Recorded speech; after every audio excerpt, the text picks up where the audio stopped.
কোরআন তেলাওয়াত হইতে হবে সুমধুর কণ্ঠে, মিষ্টি কণ্ঠে। আর কোরআন তেলাওয়াতের ব্যাপারে হাদিসে আসছে লাইসা মিন্না মান লাম ইয়াতাগান্না বিল কোরআন, যে কোরআন তেলাওয়াতের সময় সুন্দর কণ্ঠ দিয়ে তেলাওয়াত করে না, সে আমার উম্মত না। এখন মহিলারা যখন কোরআন তেলাওয়াত করবে তাদের কণ্ঠের সকল সৌন্দর্য তারা দিয়ে তেলাওয়াত করার চেষ্টা করবে, ঠিক না বেঠিক? এটাই তো কোরআন তেলাওয়াতের আদব। এখন যদি একজন পুরুষ গায়ের, যিনি পুরুষ বা পুরুষের জন্য, ওই মহিলার জন্য গায়ের মাহারাম, ওই ব্যক্তি যদি তার তেলাওয়াত শুনেন, তার কণ্ঠের ইসলামী সঙ্গীত শুনেন, ভালো খালি গলার কোনো ভালো সঙ্গীত শুনেন, তাহলে শুনতে গেলে তার কণ্ঠের যে কোমলতা, ওই কোমলতার ফলে এই ব্যক্তি এটা শোনার ফলে ফিতনায় পতিত হওয়ার আশঙ্কা আছে না নাই? এটাকে অস্বীকার করা যাবে?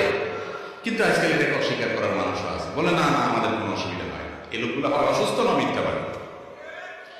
মনে রাখবেন, আল্লাহ তাআলা সৃষ্টি করেছেন যেভাবে, নেচারটা যেভাবে করে দিয়েছেন, এটা ব্যতিক্রম হয় না।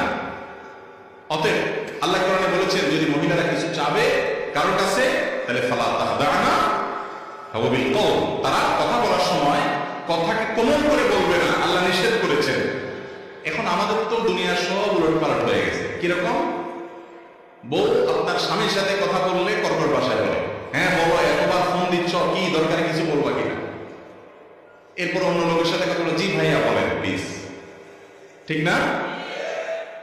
এখানে একে আমরা জানেন কি, স্বামী স্ত্রী সবাই একই অবস্থা, মহিলাদের একই অবস্থা, পুরুষদের একই অবস্থা। পুরুষ বেচারা হয়তো দোকানদারি করে, কাস্টমার একটা আসছে, ওইটা মহিলা কাস্টমার মনে করেন, জি আপা বসেন, বসেন, এই আপাকে চেয়ার দাও, আপা বলেন কি খেদমত করতে পারে, আপা কি লাগবে, খুব সুন্দর সুন্দর।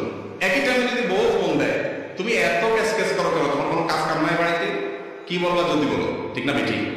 অথচ আমাদের সবচেয়ে সুন্দর ব্যবহারটা পাওয়ার কথা আমাদের স্বামী এবং স্ত্রী, জীবন সঙ্গী, ঠিক না বেঠিক? সেই জায়গায় কর্কশ, বাইরে এসে মানুষের কর্কশ আছে, এটা উচিত না।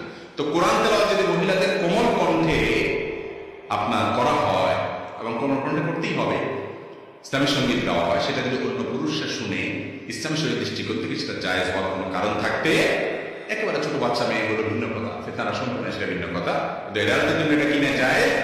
কিছু নেক্সুরে তো ধোকা আছে, শয়তান নেক্সুরে তো ধোকা দেয়। কোরআন তেলাওয়াত শুনতেছি মাশাআল্লাহ, অসুবিধা কি? হ্যাঁ, এটা হলো নেক্সুরে তো ধোকা। কোরআন তেলাওয়াত শুনতেছি, কিন্তু মহিলার কণ্ঠে পুরুষ শুনতেছেন।